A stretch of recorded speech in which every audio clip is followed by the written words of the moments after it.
Welcome! In this quick guide, we'll show you how to check your hard drive temperature in Windows 11.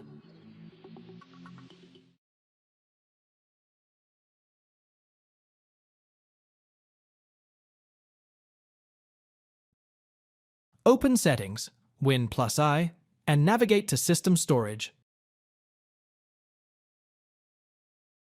Click on Advanced Storage Settings, then select Disks and Volumes.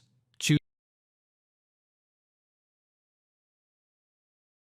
your hard drive and click Properties. Under Drive Health, you'll see the current temperature displayed.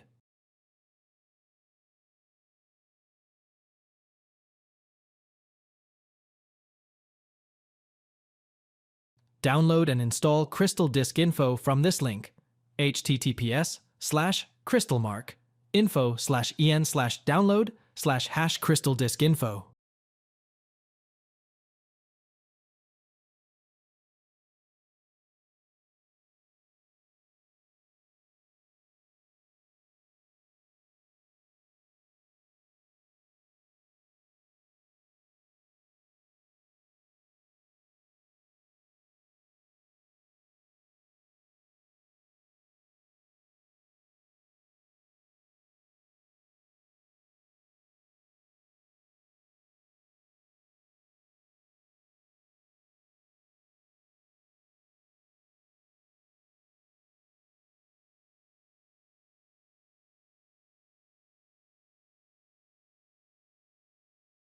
Open the software. Your hard drive's temperature will be shown on the main screen. Thanks for watching. If it helps, make sure to hit like and subscribe.